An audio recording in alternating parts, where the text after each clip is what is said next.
Unit हम लोगों की संसद ही है, पार्लियामेंट ही है। और उनमें एक एक इशू हम लोग यहाँ पर चर्चा करेंगे, जिसमें सबसे पहले हम लोग स्पीकर की भूमिका की चर्चा करते हैं।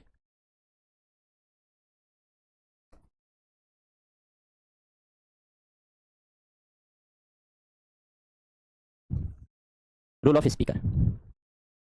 हम लोगों ने ये चर्चा की कि लोकसभा की गतिविधियों को चलाने के लिए स्पीकर की नियुक्ति की जाती है और राज्यसभा की गतिविधियों को चलाने के लिए राज्यसभा के सभापति की नियुक्ति की जाती है।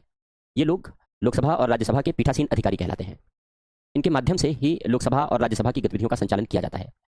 लोकसभा में अनुशासन बनाए रखना लोकसभा के अध्यक्ष का काम है, राज्यसभा में अनुशासन बनाए रखना राज्यसभा के सभापति का कार्य है। इस प्रकार ये दोनों मिलकर लोकसभा और राज्यसभा की गतिविधियों का संचालन करते हैं। तो राज्यसभा के सभापति के विषय में अभी आपने देखा कि अविश्वास प्रस्ताव लेकर के आया गया है। तो हम लोग राज्यसभा के सभापति के विषय में चर्चा कर चुके हैं, यानी एक तरीके से उपराष्ट्रपति के विषय में पूरी चर्चा कर चुके हैं। कैसे हटाने का प्रस्ताव पारित किया जाता है, विपक्ष ने कहा है कि हम लेकर आएंगे नेक्स्ट सेशन में, अब पता नहीं लेकर आएंगे या नहीं लेकर आएंगे, लेकिन हटाने का प्रस्ताव चर्चा के केंद्र में है, तो अगली बार के लिए वो इंपॉर्टेंट हो सकता है, उसे अच्छे से तैयार कर लेना। बाकी जो स्पीकर की भूमिका है, लोकसभा के अध्यक्ष की भूमिका है, हम लोग इसके विषय में इसकी समीक्षा हम लोग यहाँ पर चर्चा कर लेते हैं। लोकसभा की गतिविधियों का संचालन लोकसभा अध्यक्ष पर ही निर्भर करता है। लोकसभा में अनुशासन बनाए रखना, लोकसभा की दैनिक कार्यवाहियों का निर्धारण करना, कब किस सदस्य को क्या बोलने की अनुमति दी जाएगी नहीं दी जाएगी, इन सारी बातों का, इसका मतलब है कि पूरा लोकसभा कैसे काम करेगी, ये सब कुछ लोकसभा अध्यक्ष की भूमिका पर निर्भर करता है।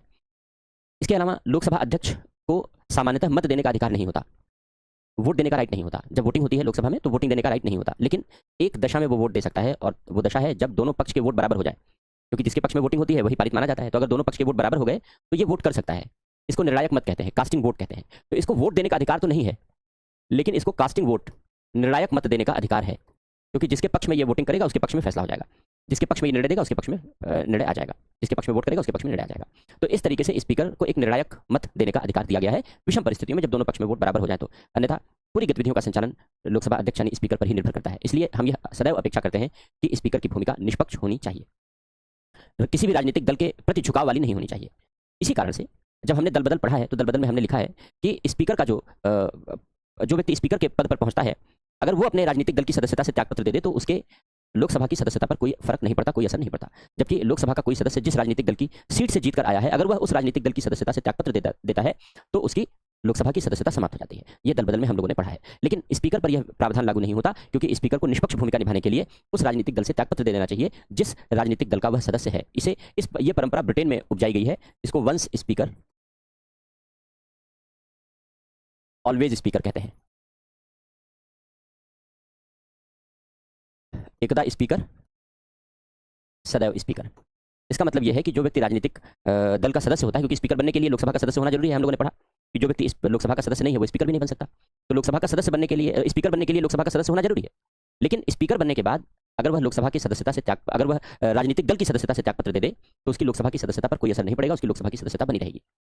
और यह इसलिए अपनाया जाना चाहिए जिससे कि स्पीकर पर निर्दलीय भावना और निष्पक्ष भावना से कार्य करने का अवसर स्पीकर के लिए निर्मित किया जा सके, और ये आरोप न लगाया जा सके कि वो दलीय झुकाव का प्रदर्शन कर रहा है। भारत में केवल एक बार ये परंपरा निभाई गई, जब नीलम संजीव रेड्डी लोकसभा अध्यक्ष बने, स्पीकर बने, तो उन्होंने ये परंपरा निभाई थी। इसके बाद भारत में ये परंपरा निभाई नहीं गई, लेकिन ये परंपरा निभाई जानी चाहिए। ब्रिटेन में क्या होता है, क्योंकि ब्रिटिश परंपरा है, ब्रिटेन में क्या होता है, ब्रिटेन में जब कोई व्यक्ति स्पीकर चुन लिया जाता है तो स्पीकर चुने जाने के बाद वह अपने राजनीतिक दल की सदस्यता से त्यागपत्र दे देता है, जिससे वो निर्दलीय भावना से कार्य करे। इसका एक परिणाम वहां पर और होता है। वो परिणाम यह है कि अगर स्पीकर दोबारा स्पीकर बनना चाहे, यानी लोग वहां हाउस ऑफ कॉमन्स का कार्यकाल पूरा हो जाए और हाउस ऑफ कॉमन्स का कार्यकाल पूरा होने के बाद वो दोबारा स्पीकर बनना चाहता है, तो ऐसा वो कर सकता है। वो ऐसा कर सकता है, वो चुनाव लड़ेगा, क्योंकि हाउस ऑफ कॉमन्स का सदस्य बनना जरूरी है, जैसे हमारे लोकसभा का सदस्य बनना जरूरी है। तो वो हाउस ऑफ कॉमन्स के लिए चुनाव लड़ेगा। जिस संसदीय क्षेत्र से वो चुनाव लड़ेगा, उस संसदीय क्षेत्र में कोई भी राजनीतिक दल उसके खिलाफ अपना प्रत्याशी नहीं उतारेगा। अब जब कोई राजनीतिक दल इसके विरुद्ध अपना प्रत्याशी उतारेगा ही नहीं, तो इसका मतलब वो जीत कर अवश्य आएगा, और जब वो जीत कर अवश्य आएगा तो वही दोबारा स्पीकर बनेगा। तो ब्रिटेन में वंस स्पीकर ऑलवेज स्पीकर का एक प्रभाव यह भी है कि एक बार जो स्पीकर बन गया, अगर वो दोबारा स्पीकर बनना चाहे, बार बार स्पीकर बनना चाहे, तो उसके लिए रास्ते ओपन है, वो ऐसा कर सकता है। लेकिन हमने पहले ही बताया कि ब्रिटेन परंपराओं से समृद्ध देश रहा है। वहाँ जो परंपराएं विकसित की गई हैं, उन परंपराओं का उल्लंघन नहीं किया जाता, उन परंपराओं का आदर किया जाता है, उन परंपराओं का पालन किया जाता है। जैसे विकसित देश होने के बावजूद भी ब्रिटेन में जो किंग है वो वंश परंपरा के आधार पर पद धारण करता है, वो इलेक्टेड नहीं होता, वंश परंपरा के आधार पर पद धारण करता है। बहुत सारे लोग इस बात की आलोचना कर चुके हैं, लेकिन चूंकि ब्रिटेन में परंपराओं को बनाए रखने की प्रथा है, इसलिए वहां पर यह परंपरा आज भी बनाए रखी गई है। इसी तरीके से वंस स्पीकर ऑलवेज स्पीकर में अगर कोई व्यक्ति स्पीकर बन जाता है तो वो दोबारा स्पीकर बनने की चाहत नहीं रखता। अगर वो ऐसी चाहत रखे तो उसे बनाना पड़ेगा, क्योंकि ये परंपरा है, लेकिन वो ऐसी चाहत नहीं रखता। तो वहाँ इस कॉन्सेप्ट को बड़े अच्छे तरीके से यूटिलाइज किया जाता है। अब इसकी जरा भारत में एक बार कल्पना करके देखो, अगर भारत में हम किसी व्यक्ति को ये मौका दे दें कि तुम एक बार स्पीकर तो हमेशा के स्पीकर बनोगे, तो हमारे यहाँ राजनीतिक पतन इतना ज़्यादा है कि कोई ना कोई राजनीतिक दल स्पीकर का पद अपने लिए पट्टा करा लेगा। कि हम बने तो हमारा लड़का बनेगा, हमारा दामाद बनेगा, हमारी लड़की बनेगी, बस इसके अलावा कोई नहीं बनेगा, हमारे परिवार का व्यक्ति बनेगा, बाकी कोई दूसरा स्पीकर नहीं बनेगा। अगर भारत में इसकी कल्पना कर लो तो जैसे ब्रिटेन में है। क्यों भारत में? क्योंकि राजनीतिक पतन है। राजनीतिक पतन के कारण राजनीति में दल के नाम पर केवल एक परिवार को प्रमोट किया जाता है, केवल एक परिवार को आगे बढ़ाया जाता है। वंशवाद, परिवारवाद, भाई भतीजावाद को आगे प्रमोट किया जाता है। जब तक इस प्रकार की बुराइयां रहेंगी तब तक वंस स्पीकर ऑलवेज स्पीकर का जो कॉन्सेप्ट है वो भारत के लिए उपयोगी नहीं साबित हो सकता। अगर हम ब्रिटेन की इस परंपरा को भारत में अपनाना चाहते हैं, अपनाना चाहिए, अवश्य अपनाना चाहिए। स्पीकर की निर्दलीय और निष्पक्ष भूमिका के लिए अत्यंत आवश्यक है, इसलिए अपनाना चाहिए। लेकिन इसे अपनाने के लिए हमें राजनीतिक दलों से परिवारवाद, वंशवाद, भाई भतीजावाद खत्म करना पड़ेगा। जब तक पॉलिटिकल पार्टी से यह खत्म नहीं किया जा सकता तब तक हम इस अच्छे कॉन्सेप्ट को अपने देश में अपना नहीं सकते, क्योंकि कॉन्सेप्ट बेहद अच्छा है, लेकिन हमारे देश में एप्लीकेबल इसलिए नहीं है क्योंकि हमारे देश में जितनी भी पार्टीज हैं, चाहे नेशनल पार्टीज को देख लो, चाहे अलग अलग राज्यों की पार्टी देख लो, तमिलनाडु देख लो, तेलंगाना देख लो, उत्तर प्रदेश देख लो, कहीं भी देख लो आप, जितनी भी क्षेत्रीय पार्टी हैं, जितनी भी रीजनल पार्टीज हैं, जो नेशनल पार्टीज हैं, सब में एक ही बात कॉमन है, तमिलनाडु से लेकर जम्मू कश्मीर तक एक ही बात कॉमन है कि जो पुरानी परंपरा थी राजा का बेटा राजा, राजशाही खत्म हो गई, लेकिन ये मानसिकता आज भी जिंदा है। ये मानसिकता आज भी जिंदा है। इस मानसिकता को खत्म किए बगैर हम ऐसे प्रोग्रेसिव कॉन्सेप्ट को अपने देश में लागू नहीं कर सकते, और इसके लिए हमें कठोर राजनीतिक सुधार करने पड़ेंगे। जितने क्षेत्रीय पार्टियां हैं, तमिलनाडु से लेकर के जम्मू कश्मीर तक, हर जगह जितने भी क्षेत्रीय दल हैं सब में यही हाल है, जितनी भी रीजनल पार्टीज हैं सब में यही हाल है, और जो नेशनल पार्टीज हैं उनमें यही हाल है। तो हमें पहले इस व्यवस्था को खत्म करना पड़ेगा, और इस व्यवस्था को खत्म करने के लिए हमें जागरूक बनना पड़ेगा। जब जनता जागरूक होगी और जनता ऐसे परिवारवादी और वंशवादी राजनेताओं का सपोर्ट नहीं करेगी तो राजनीति में सुधार आएगा, और जब राजनीति में सुधार आएगा तो हम लोग लोकसभा के संदर्भ में, राज्यसभा के संबंध में, संसद के संबंध में, राष्ट्र की राजनीति के संबंध में स्वस्थ परंपराओं को अपना सकते हैं। ये एक स्वस्थ परंपरा है, अच्छी परंपरा है, जिसे भारत में अपनाए जाने का समर्थन बहुत वर्षों से किया जा रहा है। लेकिन बस सवाल यही है कि अपनाएं तो कैसे अपनाएं, क्योंकि आज की राजनीतिक परिस्थिति में अपना लें तो राजनीतिक पतन इतना अधिक है कि कोई न कोई राजनीतिक दल पट्टेदारी पर उतर आएगा कि हमारे ही परिवार का आदमी बनेगा, या आपस में समझौता कर लेंगे कि हम ये वाला पद ले लेंगे, तुम्हारे परिवार वाले को ये वाला पद दे देंगे, परिवार परिवार खेलेंगे, बाकी जनता गो टू हेल। केवल जनता के लिए दिखावा करेंगे कि आपके लिए हम हित की सोचते हैं, बाकी जो कुछ भी है। तो ये परिवेश बदलने की आवश्यकता है, ये सोच बदलने की आवश्यकता है। जो नए बच्चे हैं, जो युवा हैं, तार्किक आधार पर सोचते हैं, जैसे जैसे वो धीरे धीरे अपनी राजनीतिक इच्छा शक्ति निर्मित करेंगे, जैसे जैसे वो अपनी राजनीतिक चेतना विकसित करेंगे, तार्किक आधार पर राजनीतिक चेतना विकसित करेंगे, इस प्रकार के सुधार लाए जा सकते हैं। लेकिन इसके लिए एक पर्याप्त राजनीतिक चेतना और राजनीतिक जागरूकता विकसित करने की आवश्यकता है, जो फिलहाल आज के भारत में तो नहीं है। क्योंकि आज के भारत में हमारा किसी न किसी राजनीतिक दल या किसी न किसी राजनेता के प्रति एक भावनात्मक अटैचमेंट है, लगाव है। क्यों पता नहीं, कोई जाति के आधार पर चिपका हुआ है, कोई भाषा के आधार पर चिपका हुआ है, कोई क्षेत्र के आधार पर चिपका हुआ है, कोई धर्म के आधार पर चिपका हुआ है। जब तक ये चिपकूपन खत्म नहीं होगा, जब तक ये भावनात्मक अटैचमेंट खत्म नहीं होगा, तब तक राजनीति में तार्किक सुधारों की जो डिमांड है वो अधूरी ही रहेगी।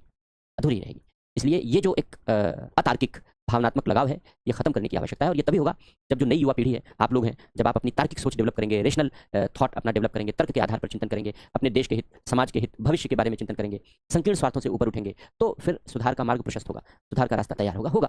कब होगा पता नहीं, आज से 10 साल बाद, 20 साल बाद, 25 साल बाद, 30 साल बाद, कब होगा, लेकिन ऐसे लोग राजनीति में धीरे धीरे आएंगे, निश्चित रूप से आएंगे। तो जब धीरे धीरे ये परिवर्तन होगा तो फिर सुधार भी होगा। लिखो स्पीकर की भूमिका, लिखो स्पीकर लोकसभा की गतिविधियों को संचालित करने के लिए उत्तरदायी है। स्पीकर लोकसभा की गतिविधियों को संचालित करने के लिए उत्तरदायी है।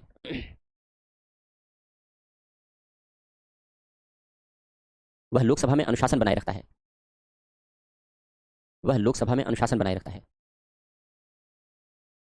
लोकसभा की कार्यवाही का निर्धारण करता है।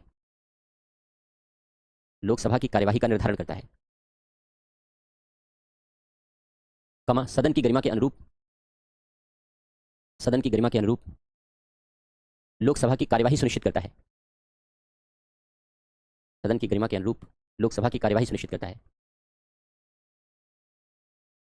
जिसके लिए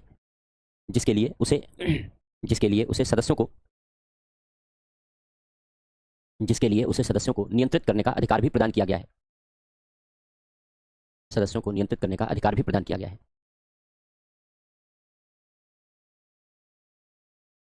जब लोकसभा में दोनों पक्ष के मत बराबर हो जाते हैं, दोनों पक्षों के वोट बराबर हो जाते हैं, मत बराबर हो जाते हैं, जब लोकसभा में दोनों पक्षों के मत या वोट बराबर हो जाते हैं, तब उसे निर्णायक मत देने का अधिकार है। तो उसे कास्टिंग वोट, निर्णायक मत देने का अधिकार है।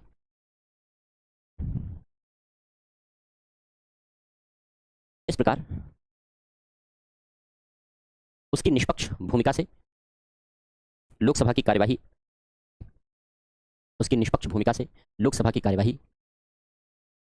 प्रभावी तरीके से चलाई जाती रहती है।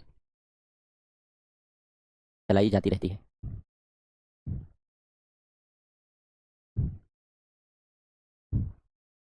पैरा चेंज करके लिखो। फिर भी यदा कदा भारत में स्पीकर की भूमिका पर दलीय झुकाव प्रदर्शित करने के स्पीकर की भूमिका पर दलीय झुकाव प्रदर्शित करने के आरोप लगाए जाते रहे हैं। दलीय झुकाव प्रदर्शित करने के आरोप लगाए जाते रहे हैं। अतः स्पीकर की निष्पक्ष भूमिका के लिए ब्रिटिश परंपरा once speaker always speaker British परंपरा वंस स्पीकर ऑलवेज स्पीकर को अपनाए जाने का वंस स्पीकर ऑलवेज स्पीकर को अपनाए जाने का समर्थन किया जाता रहा है। समर्थन किया जाता रहा है। इस परंपरा के अनुसार ब्रिटेन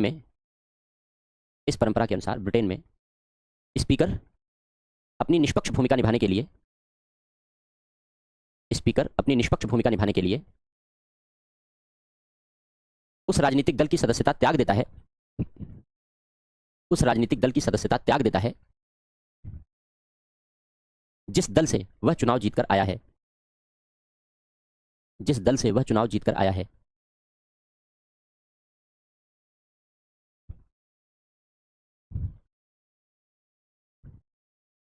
यह भी परंपरा है कि यदि वह दोबारा स्पीकर बनना चाहता है तो चुनावों के दौरान कोई दल उसके विरुद्ध अपना प्रत्याशी घोषित नहीं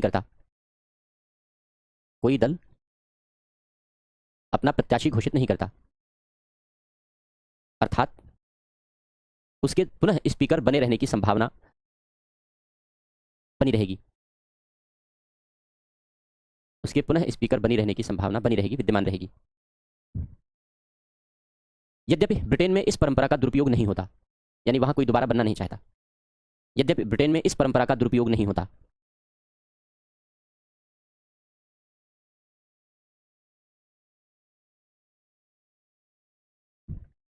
पैरा चेंज करके लिखो। भारत में भी इस परंपरा को अपनाए जाने का समर्थन किया जाता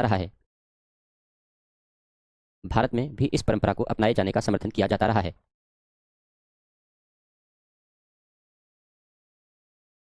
निसंदेह यह एक प्रभावी कदम होगा। किंतु भारतीय राजनीति में स्वार्थ और पतन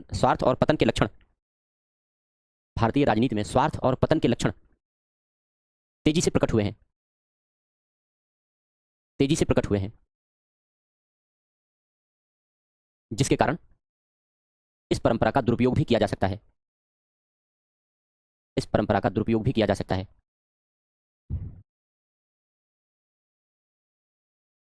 अतः राजनीतिक सुधार कर इस संकल्पना को अपनाने पर बल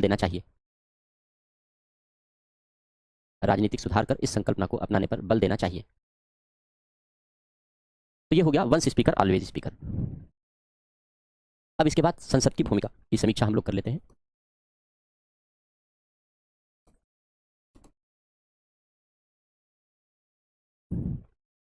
हम लोगों ने पढ़ा कि भाई संसद कानून बनाने वाली संस्था है। हमारे यहाँ संसद कानून बनाती है, बजट पारित करती है, संविधान संशोधन करती है और कार्यपालिका पर नियंत्रण रखती है, सरकार पर नियंत्रण रखती है।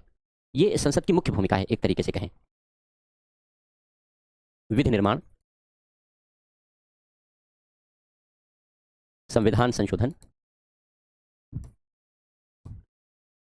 बजट पारित करना, कार्यपालिका यानी संसद सरकार पर नियंत्रण करना, ये मुख्य भूमिका है जो पार्लियामेंट के बड़े रोल हैं। जब पार्लियामेंट अपनी इन भूमिकाओं का निर्वाह करती है तो विगत वर्षों में अगर हम पार्लियामेंट की इस भूमिका की समीक्षा करें तो हम ये देख सकते हैं कि पार्लियामेंट ने विगत वर्षों में कुछ अच्छे कार्य किए हैं, अच्छे कानून बनाए हैं। आरटीआई कानून, सूचना का अधिकार अधिनियम बना है। मनरेगा अधिनियम, जिससे ग्रामीण क्षेत्रों में रोजगार की 100 दिन के रोजगार की गारंटी दी जाती है, मनरेगा अधिनियम बनाया गया है। अभी मीडिएशन एक्ट बनाया गया है। जिससे कि सिविल मुकदमे तेजी से कम किए जा सकें। डेटा प्रोटेक्शन एक्ट बनाया गया है, जो ऑनलाइन डेटा हम शेयर करते हैं वो खूब बिकता है, रोज बिकता है। हमारा आपका डेटा, मतलब हमारा आपका फ़ोन नंबर, हमारा आपका आधार कार्ड नंबर, हमारा आपका पैन नंबर रोज बेचा जाता है, एड्रेस सब, क्योंकि सब किसी न किसी वेबसाइट पर हम देते हैं। कहीं जाते हैं तो हमें सिम खरीदते हैं तो हमको देना पड़ता है, कोई भी काम कीजिए तो आपको सारी डिटेल देनी पड़ती है। ऐसे ही ऐसे सारी डिटेल लोग कलेक्ट कर लेते हैं, कलेक्ट करके दूसरे को बेच देते हैं। हर एक दूसरे को डेटा बेचता रहता है, ये एक बिजनेस है। यानी हमारी और आपकी जानकारी के बिना हमारे आपके फ़ोन नंबर, हमारे आपके घर का एड्रेस, हमारे आपके आधार कार्ड नंबर, हमारे आपके पैन नंबर रोज बेचे जा रहे हैं। ये मैंने अपनी आंखों से देखा है, इसलिए मैं बता रहा हूँ, किसी की सुनी सुनाई बात नहीं बता रहा हूँ। हालांकि ये सब न्यूज़ में रहता है, खबरों में रहता है, लेकिन ये मैंने अपनी आंखों से देखा है कि इस तरीके से डेटा बिक रहे हैं। तो ये तो हमारे प्रिवेसी का उल्लंघन है, हमारी गोपनीयता का उल्लंघन है। हमने डेटा किसी को दिया तो विश्वास के आधार पर दिया, अब उसको हमारा डेटा कहीं दूसरी जगह बिना हमसे पूछे शेयर नहीं करना चाहिए। अगर वो ऐसा करता है तो ये एक अपराध होना चाहिए। तो इन्हीं सारी बातों को डिसाइड करने के लिए कि ये एक अपराध होगा, अगर कोई ऐसा करेगा तो उसके लिए दंड की व्यवस्था होगी, डेटा प्रोटेक्शन एक्ट पारित किया गया। तो संसद ने समय समय पर प्रगतिशील कानून बनाए हैं, अच्छे संविधान संशोधन किए हैं। 106 कॉन्स्टिट्यूशनल अमेंडमेंट किया है, जिससे लोकसभा और विधानसभा में महिलाओं के लिए रिप्रेजेंटेशन की बात की गई है, प्रतिनिधित्व की बात की गई है। तो 73rd 74th अमेंडमेंट किया गया है, पंचायतों और नगर पालिकाओं को मजबूती दी गई है। तो बड़े सारे कार्य संसद ने किए हैं। लेकिन इसके बावजूद भी अगर हम लोग संसद की भूमिका का आकलन करें, निष्पक्ष आकलन करें, तो ये कह सकते हैं कि संसद की भूमिका में लगातार गिरावट आती जा रही है, संसद की छवि में लगातार गिरावट आती जा रही है। क्यों संसद की भूमिका में लगातार गिरावट आती जा रही है? क्योंकि कुछ ऐसे कारण हैं जिनकी वजह से हम ये निष्कर्ष निकाल सकते हैं। कैसे निष्कर्ष निकाल सकते हैं? आज भी संसद वो कानून नहीं बना पाई जिन कानूनों की जरूरत इस देश को है। पुलिस कानून 1861 का है, अंग्रेजी जमाने का है, वो आज तक बदला नहीं जा सका, वो आज तक बनाया नहीं जा सका। इसकी इसी तरीके से अंग्रेजी जमाने के बहुत सारे कानून हैं। हालांकि इस बात की अपेक्षा की जा रही है कि भविष्य में बनेंगे, जैसे 3 क्रिमिनल लॉज बनाए गए हैं, लेकिन केवल क्रिमिनल लॉज बनाए गए हैं, और भी बहुत सारे नए कानून बनाने की आवश्यकता है अंग्रेजी काल के कानूनों को खत्म करके। ये काम आज़ादी के बाद तुरंत 1 दशक के भीतर करना चाहिए था, 10 साल के भीतर कर देना चाहिए था। लेकिन कितने 10 साल गुजर गए, 7 दशक बीत गए और ये काम आज तक पूरा नहीं हो पाया। तो जो कार्य संसद को अनिवार्य रूप से करने चाहिए थे, संसद वो कार्य भी अच्छे तरीके से नहीं कर सकी। इसके पीछे संसद की भूमिका और की गिरावट ही जिम्मेदार रही है। क्यों? पहली बात, संसद में जिन जनप्रतिनिधियों को हम चुनकर भेजते हैं उनका कोई बड़ा व्यापक विजन हो ये जरूरी नहीं है, क्योंकि राजनीति में पतन आया है, राजनीतिक नैतिकता में पतन आया है, और राजनीतिक नैतिकता में पतन के कारण राजनीतिक स्वार्थों से संचालित होने लगी। शुरुआत की ही सरकार से ये गिरावट दिखने लगी। हमने जब संविधान बनाया तो हमने संविधान बनाया सर्वजन हिताय सर्वजन सुखाय के लिए, कि सबका हित हो, सब सुखी हो। लेकिन पहली ही सरकार से जब कार्य करने की शुरुआत हुई तो वोट बैंक हिताय वोट बैंक सुखाय, जो हमारा वोट बैंक है उसका हित हो, जो हमारा वोट बैंक हो बस उसी के सुख की कामना हो, केवल इस दृष्टिकोण पर पहली सरकार ने काम करना शुरू कर दिया। अब चूंकि पहली सरकार ने काम करना शुरू कर दिया तो आगे वाली सरकारों ने भी इसी दृष्टिकोण को अपनाया, और आज तक यही दृष्टिकोण चला आ रहा है कि वोट बैंक हिताय वोट बैंक सुखाय, न कि सर्वजन हिताय सर्वजन सुखाय। तो ये जो गिरावट राजनीति में नैतिकता के पतन के कारण आई, ये नई गिरावट नहीं है, ये आज़ादी के बाद, संविधान लागू होने के बाद से ही दिखलाई पड़ती है। भ्रष्टाचार शुरुआती दौर में ही राजनीति में भ्रष्टाचार उत्पन्न हो गए। राज्यों ने ऐसे लोगों को मंत्री बनाना शुरू कर दिया जो कालाबाजारी चोरबाजारी के आरोप में जेल की सजा काट चुके थे। राजनेताओं के द्वारा भ्रष्टाचार के मामले पहली ही सरकार में सामने आने लगे। पहला घोटाला ही 1948 में हो गया, रक्षा सौदों की खरीद का घोटाला, फिर रेलवे का घोटाला हुआ, फिर वित्त मंत्रालय का घोटाला हुआ, फिर घोटाले पर घोटाले लगातार होते चले गए। पहली ही सरकार से घोटालों की शुरुआत हो गई, और इस प्रकार भ्रष्टाचार पर नियंत्रण करने के लिए कोई भी कठोर कदम सरकार ने नहीं उठाया, आज तक नहीं उठाया गया। राजनीतिक भ्रष्टाचार को नियंत्रित करने के लिए कहने के लिए लोकपाल और लोकायुक्त कानून है, लेकिन मेरी निगाह में वो घटिया कानून है, बेकार का कानून है। क्योंकि अगर हमने शिकायत की, और हमारी शिकायत लोकपाल प्रिलिमिनरी इंक्वायरी करता है 3 महीने के भीतर, और लोकपाल अगर प्रिलिमिनरी इंक्वायरी में, प्राथमिक जांच में हमारी शिकायत में साक्ष्य इकट्ठा नहीं कर पाता, सबूत इकट्ठा नहीं कर पाता, क्योंकि सबूत हमें देने पड़ेंगे, तो हमारे ही ऊपर मुकदमा हो जाएगा और 1 साल की सजा हो जाएगी। तो भाई हम जलती हुई आग में हाथ क्यों डालेंगे? हमें पागल कुत्ते ने थोड़ी काट रखा है कि हम लोकपाल से जाके शिकायत करेंगे किसी की, जब हमारे ही ऊपर, और इस बात की पूरी गुंजाइश है कि ऊपर जो जांच है वो मैनिपुलेट हो जाए। क्यों? क्योंकि लोकपाल के अधीन जांच करने वाले लोग कौन है? पुलिस वाले। और मान लो कोलकाता में जिस तरीके से पुलिस काम कर रही है, अगर ऐसे ही पुलिस वाले लोकपाल के अधीन काम कर रहे हैं तो तब तो कुछ भी हो सकता है, तब तो कुछ भी हो सकता है। आपने किसी मंत्री के खिलाफ, आपने किसी राजनेता के खिलाफ भ्रष्टाचार की शिकायत की, वो उल्टे आप ही के ऊपर मुकदमा दर्ज कर देगा और लोकपाल आपको 1 साल की सजा दे देगा और 1 लाख जुर्माना भी लगा देगा। हवन करने में हाथ जल जाएगा। कहावत है ना, हवन करने में। आप तो सोचे थे कि चलो देश का भला करते हैं, राजनीति के भ्रष्टाचार सामने लाते हैं जिससे देश का भला, और पता चला आप ही का भला हो गया, आप जेल चले गए। तो हमने लोकपाल और लोकायुक्त कानून बनाया भी तो घटिया कानून बनाया, घटिया कानून बनाया। नतीजा यह है कि इस कानून के बनने के बाद भी 1 दशक से ज्यादा हो गए इस कानून को बने हुए, 2013 का कानून है, लेकिन मंत्रियों के द्वारा रिश्वतखोरी, नेताओं के द्वारा रिश्वतखोरी पर कोई अंकुश नहीं लगा है। अभी पिछली लोकसभा में लोकसभा की सदस्य रिश्वत लेते हुए पकड़ी गई, इस बार फिर लोकसभा की सदस्य चुन ली गई। आप सब जानते हैं उसका नाम। अलग अलग नेताओं पर भ्रष्टाचार के आरोप लगते रहते हैं। जब कोई नेता किसी दूसरे दल में होता है तो भ्रष्टाचार के आरोप लगाए जाते हैं, जब वो सत्ता पार्टी में शामिल हो जाता है तो सारे भ्रष्टाचार के आरोप माफ हो जाते हैं, क्लीन चिट मिल जाती है, वो साफ सुथरा हो जाता है। ये दोहरे मापदंड नहीं चलेंगे। भ्रष्टाचार का मतलब भ्रष्टाचार, और भ्रष्टाचार का मतलब सीधे जेल। लेकिन हमारे यहाँ भ्रष्टाचार में जेल तो बहुत बाद में होती है, होती भी है कि नहीं होती है कोई फर्क नहीं पड़ता, उसके पहले न जाने कितनी बेल है, और उसमें राजनीतिज्ञों और वकीलों का मेल है, और इसीलिए राजनेताओं को कभी नहीं होती जेल है। ये तो कुछ लोग पकड़ गए हैं। समझ लीजिए जैसे लालू यादव को जेल हो गई, इसलिए हो गई क्योंकि एक ईमानदार सीबीआई ऑफिसर के चंगुल में फंस गया वो व्यक्ति, और ऊपर से प्रधानमंत्री ने धमकी दे दी कि देखो लालू के खिलाफ कोई एक्शन मत लेना वरना ठीक नहीं होगा। ईमानदार अधिकारी को आपने धमकी दे दी, ये बात उसको चुभ गई। उसने ऐसी चार्जशीट तैयार करवाई कि इस देश के सारे बड़े बड़े वकील सुप्रीम कोर्ट से जाकर के केस लड़े, लेकिन ऐसी शानदार चार्जशीट थी कि बचाने की कोई गुंजाइश किसी भी वकील को नहीं मिली। और जब बचाने की कोई गुंजाइश नहीं मिली तो लालू यादव को मजबूरन जेल जाना पड़ा। अन्यथा तो आप सब जानते हैं किस तरीके का खेल है राजनीति में।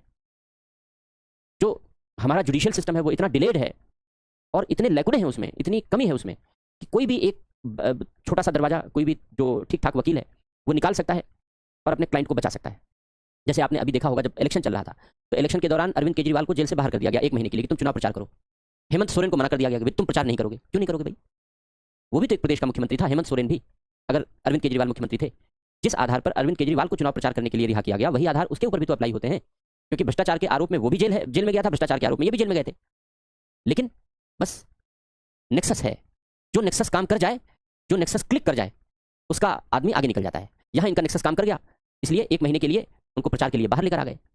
लेकिन जब प्रचार के लिए बाहर लेकर आ गए तो फिर जो बुद्धिजीवी थे उन्होंने आलोचना शुरू कर दी सुप्रीम कोर्ट की कि भाई ये कौन सी बात है, तो फिर भ्रष्टाचार के आरोपों का मतलब क्या रह जाएगा। तब फिर नतीजा ये हुआ कि जो दूसरा नेक्सस बनना था हेमंत सोरेन के लिए वो वर्क नहीं कर पाया, वो नहीं वर्क कर पाया, तो हेमंत सोरेन जेल के अंदर रहे। एक भ्रष्टाचार के आरोपी को न्यायालय ने कहा कि तुमको बाहर चुनाव प्रचार करने की अनुमति नहीं देंगे, एक भ्रष्टाचार के आरोपी को न्यायालय ने कहा कि जाओ खोल के प्रचार करो। ये न्याय देखो भाई, ये न्याय गले से नीचे उतरता है क्या? मुझे तो नहीं उतरता, मुझे तो नहीं उतरता। या तो दोनों को आपको बाहर नहीं करना था और या तो आपको दोनों को बाहर करना था। सीधी सी बात है, एक को आपने बाहर किया तो दूसरे को भी 1 महीने के लिए बाहर कर देते, सीधी सी बात थी। या तो फिर आप दोनों को बिल्कुल बाहर न करते, लेकिन एक को आपने बाहर कर दिया 1 महीने के लिए, एक को आपने मना कर दिया। ये तो नहीं चलेगा, ये तो गड़बड़ झाला है, ये तो घोटाला है, सीधी सी बात है। तो राजनीतिक पतन के लक्षण बड़ी तीव्रता से उत्पन्न हुए हैं और इस राजनीतिक पतन में सब शामिल हैं, हर संस्था में गिरावट शामिल है। जुडिशरी पढ़ेंगे जब तक जुडिशरी बताएंगे, अभी जुडिशरी की चर्चा यहाँ नहीं कर रहे हैं। लेकिन इस राजनीतिक पतन में सब पूरे कुएं में ही भांग मिली हुई है, जिसे कहावत है कि पूरे कुएं में ही भांग मिली हुई है। अब सब लोग भंगेड़ी नहीं है, सब लोग भांग पीने वाले नहीं है, लेकिन कुछ तो हैं भांग पीने वाले जिन्होंने सत्ता का नशा सर पे चढ़ा रखा है और जिन्होंने सत्ता का दुरुपयोग कर रखा है। तो संसद की भूमिका में गिरावट इसलिए उत्पन्न हुई है क्योंकि राजनीतिक पतन हुआ है, राजनीतिक नैतिकता का पतन हुआ है। संसद में आपराधिक छवि के लोगों की संख्या बढ़ने लगी है। वर्तमान समय में 47% लोकसभा के, जो नई लोकसभा ये बनी है, वर्तमान लोकसभा में 47% जनप्रतिनिधि ऐसे हैं जिन पर क्रिमिनल चार्जेस हैं, और 22% जनप्रतिनिधि ऐसे हैं जिन पर रेप, मर्डर, किडनैपिंग जैसे गंभीर चार्जेस हैं 22% लोगों पर। लेकिन भाई गजब है इस देश की जनता, ऐसे खूंखार अपराधियों को भी जनता ने विजय दिलाई है और संसद में भेजा है, लोकसभा में भेजा है। 3% से चूक गए, वरना अपराधियों की संसद होती, क्योंकि संसद में अपराधियों का बहुमत होता, क्योंकि 47% अपराधी हैं। वो कहते हैं मुझे अपराधी मत कहिए, क्योंकि न्यायालय ने भी दंडित नहीं किया है, क्योंकि जुडिशियल सिस्टम बेहद घटिया है हमारे यहाँ, सजा देने में 20 साल, 25 साल, 30 साल लगा देती है। वो कहते हैं अपराधी मत कहिए, आपराधिक छवि का कहिए। तो चलो भाई आपराधिक छवि का ही सही, लेकिन 47% आपराधिक छवि के लोग बैठे हैं लोकसभा में। 3% जनता थोड़ा और सपोर्ट कर देती तो पूरी लोकसभा अपराधियों की यानी आपराधिक छवि के लोगों की बना देती, साफ सुथरे छवि के लोग नहीं रह जाते। ये कैसी लोकसभा बना रहे हैं हम? हमारे हाथ में है इलेक्शन, हमें चुनना है कि हम किसे अपना प्रतिनिधि चुनना चाहते हैं, लेकिन जनता की सोच में गिरावट आई है, समाज में नैतिकता का पतन हुआ है। राजनीति में नैतिकता का पतन क्यों हुआ? राजनीति में नैतिकता का पतन इसलिए हुआ क्योंकि सामाजिक नैतिकता का पतन हुआ है। हम ईमानदार लोगों को चुनने के बजाय हम भ्रष्ट लोगों को चुनना पसंद करते हैं, क्योंकि हमें लगता है कि ये बाई हुक और क्रुक ये हमारा काम कर सकता है, और ईमानदार आदमी से आप बाई हुक और क्रुक काम करा नहीं पाओगे। नतीजा यह है कि जनता की सोच भी बदली है और ये सामाजिक नैतिकता के पतन का जीता जागता उदाहरण है कि 47% आपराधिक छवि के लोगों को चुनकर के भेजा गया है। इसलिए जितनी बड़ी चिंता राजनीति के प्रति है, उससे ज्यादा चिंता इस देश के लोगों के प्रति है, इस देश के लोगों के चरित्र के प्रति है, इस देश के लोगों के चिंतन के प्रति है कि लोगों के चरित्र और चिंतन में गिरावट आता जा रहा है। ये चरित्र और चिंतन में गिरावट का प्रतीक है कि देश की जनता ने 47% आपराधिक छवि के लोगों को चुन करके लोकसभा में भेजा है। उम्मीद की जाती है कि भविष्य में लोगों का चरित्र सुधरेगा, लोगों का चिंतन सुधरेगा, लेकिन कब भगवान जाने, ये तो पता नहीं है। लेकिन उम्मीद तो कर ही सकते हैं कि सुधरना चाहिए, वरना तो ऐसे तो आप बढ़ाते चले जाएंगे। पिछली वाली लोकसभा में 43% थे, उससे पहले 33% थे, उससे पहले 24% थे, लगातार परसेंटेज बढ़ रहा है। हम पढ़ते लिखते जा रहे हैं, हम साक्षर होते जा रहे हैं, हम जागरूक होते जा रहे हैं, और जागरूक होने के साथ हमारा नैतिक और चारित्रिक पतन होता जा रहा है, क्योंकि हम आपराधिक छवि के लोगों को लोकसभा में चुनकर भेजते जा रहे हैं। ये तो चिंता की बात है, हमें सोचना पड़ेगा इस दिशा में। तो भ्रष्टाचार तेजी से बढ़ा है, संसद के सदस्यों पर भ्रष्टाचार के आरोप लगे हैं, राजनीति का अपराधीकरण तेजी से बढ़ा है। इतना ही नहीं, अब तो अपराधीकरण की राजनीति का रूप ले चुका है, और वर्तमान लोकसभा में कुछ ऐसे दल हैं जिनके 100% एमपी, 100% सांसद आपराधिक छवि के लोग हैं। मैं किसी दल का नाम नहीं लूंगा, वरना आप कहेंगे सर लगता है आपका उस पॉलिटिकल पार्टी से कुछ दुराव है। ऐसा नहीं है, क्योंकि आप लोग तुरंत ऐसा निष्कर्ष निकालने लगते हैं, इसलिए मैं पॉलिटिकल पार्टी का नाम तो नहीं लूंगा। लेकिन वर्तमान समय में कुछ ऐसी भी पॉलिटिकल पार्टीज हैं जिनके 100% लोकसभा सदस्य आपराधिक छवि के लोकसभा सदस्य हैं। ये बेहद चिंता की बात है, ये बेहद चिंता की बात है, और ये जनता के हाथों में है कि जनता किसे चुनना चाहती है। इसलिए अगर संसद की भूमिका में गिरावट आई है तो संसद की भूमिका में इस गिरावट के लिए जिम्मेदार अकेले राजनेता और अकेले संसद नहीं है, बल्कि असली गुनाहगार, असली जिम्मेदार हम और आप हैं, क्योंकि हमने और आपने ही मिलकर के ऐसे लोगों को चुना है। तो ये सुधार हमें केवल और केवल राजनीतिक स्तर पर नहीं बल्कि पूरे समाज और जनता के स्तर पर करना पड़ेगा। शुरुआत यहीं से करनी पड़ेगी। इसके अलावा भ्रष्टाचार के आरोप तरह तरह से लगते हैं संसद सदस्यों पर। हमने अभी बताया कि पिछली बार एक तृणमूल कांग्रेस की एक सदस्य थी महुआ मोइत्रा, उन पर रिश्वत लेने के आरोप लगे कि वो संसद में सवाल पूछने के लिए, प्रश्नकाल के अधीन सवाल पूछा जाता है, प्रश्नकाल के दौरान सवाल पूछने के लिए रिश्वत लेती थी। ये तो ऐसी संसद सदस्य थी जिन्हें पकड़ लिया गया, लेकिन यकीन मानिए कि वो अकेली ऐसी संसद सदस्य नहीं है जो रिश्वत लेती थी। और भी लोग रिश्वत लेते हैं, और भी लोग रिश्वत लेते हैं। पकड़ी फिलहाल वो अकेली गई। और मैं ऐसा इसलिए कह रहा हूं क्योंकि इसके पहले भी स्टिंग ऑपरेशन किए गए हैं, और जब जब स्टिंग ऑपरेशन किए गए हैं ऐसे संसद सदस्य कैमरे की पकड़ में आए हैं जिन्होंने संसद में सवाल पूछने के लिए, प्रश्न पूछने के लिए रिश्वत खाई है। ऐसे ही पहले एक ऑपरेशन दुर्योधन चलाया गया था, जिसमें 10-11 संसद सदस्यों को एक साथ आइडेंटिफाई किया गया था जो संसद में प्रश्न पूछने के लिए रिश्वत लिया करते थे। सीएजी, भारत का नियंत्रक महालेखा परीक्षक, उसने अपनी रिपोर्ट में कहा है कि संसद सदस्यों को जो सांसद विकास निधि दी जाती है वो बंद कर देनी चाहिए, क्योंकि या तो इसका उपयोग नहीं होता, और यदि इसका उपयोग होता है तो भ्रष्टाचार के साथ होता है, यानी दुरुपयोग होता है। ये सीएजी की रिपोर्ट है। सीएजी संवैधानिक संस्था है, हम लोग आगे सीएजी के बारे में पढ़ेंगे। ये सीएजी की रिपोर्ट कहती है कि या तो सांसद विकास निधि का उपयोग नहीं होता, और यदि उपयोग होता है तो भ्रष्टाचार के साथ उपयोग होता है। यानी जितने सांसद हैं ये भ्रष्टाचार करने में माहिर है। सब नहीं है, आपवादिक रूप से कुछ अच्छे भी हैं, कुछ अच्छे राजनेता हैं, कुछ ईमानदार राजनेता हैं, कुछ योग्य राजनेता हैं, निसंदेह ऐसे हैं, लेकिन सब ऐसे भी नहीं हैं, क्योंकि 47% तो आपराधिक छवि के ही लोग हैं। इसलिए राजनीतिक सुधार करने के लिए हमें कदम उठाने पड़ेंगे, और राजनीति के भ्रष्टाचार पर भी हमें करारा प्रहार करना पड़ेगा। विशेषकर जो सांसद विकास निधि, जो एडीआर है, एसोसिएशन फॉर डेमोक्रेटिक रिफॉर्म है, वो ये कहता है कि जो विगत वर्षों में जो सांसदों की इनकम है वो औसतन 550% की दर से बढ़ी है। हर दल के सांसद शामिल हैं इसमें। जो सांसदों की इनकम है वो औसतन 550% की दर से बढ़ी है। हमारे देश की जीडीपी कितने प्रतिशत की दर से बढ़ती है? 10% की दर से भी नहीं बढ़ रही है। हमारे देश की जो जीडीपी है वो 10% की दर से भी नहीं बढ़ रही है, और इन नेताओं की इनकम, औसतन इनकम 550% की दर से बढ़ी है, जिसमें ऐसे भी नेता हैं जिनकी इनकम 3700% की दर से बढ़ी है। ये ऐसे नेता हैं जिनकी इनकम 3700%, 2600%, 2200% सालाना की दर से बढ़ी है। सालाना की दर से बढ़ी है, एक साल में इतने परसेंट इंक्रीज। आप एडीआर की वेबसाइट पर जाइए, अगर आपको ये डेटा देखना है, association for democratic reform, ADR की वेबसाइट पर जाइए, सर्च कीजिए, आपको इस तरीके की सारी जानकारियां मिल जाएंगी। ये ऐसे भी नेता हैं जिनकी इनकम 3700% की दर से बढ़ी है। Association for democratic reform, on an average 550% की दर से बढ़ी है। ऐसे नेता हैं जो कभी साइकिल से चला करते थे, ऐसे नेता हैं जो कभी बड़े हम्बल, बड़े विनम्र बैकग्राउंड से आते थे, बड़े कमजोर बैकग्राउंड से आते थे, मंत्री बनते ही, सांसद बनते ही, विधायक बनते ही, मुख्यमंत्री बनते ही अकूत संपत्तियों के मालिक हो गए। अकूत संपत्तियों के मालिक हो गए। कहां से आई? ऐसे ही बढ़ी है संपत्तियां। और ये मैं नहीं कह रहा हूं, ये तो एडीआर की रिपोर्ट कही, मैं तो इसी के आधार पर कह रहा हूं। मुझे भी नहीं पता था, मुझे भी ये जानकारी नहीं थी, लेकिन जब मैंने एडीआर की रिपोर्ट पढ़ी तब मुझे ये पता चला कि अच्छा, ऐसे भी नेता है जिन्होंने सालाना 3700% की दर से इनकम बढ़ाई है। भाई बड़ी अच्छी बात है, मुझे भी बताओ, हम भी अपनी इनकम बढ़ाना चाहते हैं, हम सब भी बढ़ाना चाहते हैं। सारे देशवासियों को बताओ ये स्किल कहां से सीखी, ये कौशल कहां से सीखा। अगर ये कौशल देशवासियों को भी बता दो तो पूरे देश का भला हो जाए। तुम अपना अकेले भला क्यों कर रहे हो? लेकिन जाहिर सी बात है, सब करप्शन के पैसे हैं, सब करप्शन की संपत्ति है। लेकिन बस वही बात है कि बिल्ली के गले में घंटी कौन बांधे, जांच कौन कराए। क्योंकि हमने बताया कि पहले तो जांच की कोई व्यवस्था ही नहीं थी। आप अगर कोई एफआईआर दर्ज कराएंगे तो पता चला कि आपके नाम की सुपारी दे दी गई, आप निपट गए। उनके क्या फर्क पड़ता है? 10,000 किसी शूटर को दे दिया, नहीं उसने आके आपको गोली मार दी, बात खत्म हो गई। तो पहले तो ये भय था शिकायत करने का, अब थोड़ी चीजें सुधरी हैं। लोकपाल लोकायुक्त कानून बना है, तो अब लोकपाल और लोकायुक्त कानून के तहत भी आप मुकदमा नहीं कर सकते। क्यों? क्योंकि मैंने बताया आपको कि आप मुकदमा करोगे तो 3 महीने लोकपाल प्रिलिमिनरी इंक्वायरी करवाएगा, और प्रिलिमिनरी इंक्वायरी में आपसे ही सबूत मांगेगा कि आप सबूत दो, अब लो। शिकायत भी आप करो, सबूत भी आप दो, और अगर आप सबूत नहीं दे पाए तो आपको 1 साल के लिए जेल भेज देगा। तो भाई कौन सा ऐसा डॉक्टर ने मुझे बताया है कि आबैल मुझे मार, मैं अपने पैर पर कुल्हाड़ी क्यों मारूंगा? तो मैं शिकायत ही नहीं करूंगा। जैसे व्यवस्था चल रही है, चलने तो क्या करें, क्योंकि बड़े मात्रा में जनता ऐसे ही लोगों का सपोर्ट कर रही है। 47% आपराधिक छवि के लोगों को चुनकर भेज रही है। तो भाई 2-4 जो ठीक ठाक लोग हैं वो क्यों इस तरीके से अपने सर पर मुसीबत मोल लेंगे? तो हमने भ्रष्टाचार रोकने के लिए जो व्यवस्था भी बनाई है वो व्यवस्था बहुत अच्छी नहीं है। लोकपाल लोकायुक्त कानून को मैं अच्छा कानून इसलिए नहीं मानता क्योंकि कानून तो है, लेकिन इस कानून में सजा किसी को नहीं मिल पाएगी, आज तक नहीं मिल पाई है, 10 साल हो गए। क्योंकि मिल पाना बेहद कठिन है, बेहद मुश्किल है। इसके अलावा लोकसभा की गतिविधियों में, लोकसभा और राज्यसभा की भूमिका में गिरावट आई है। लोकसभा के स्पीकर और राज्यसभा के सभापति अपनी भूमिका को प्रभावी तरीके से निभाने में सफल नहीं रहे। मैं ऐसा इसलिए कह रहा हूं क्योंकि लोकसभा और राज्यसभा की गतिविधियों में आए दिन व्यवधान उत्पन्न होता है।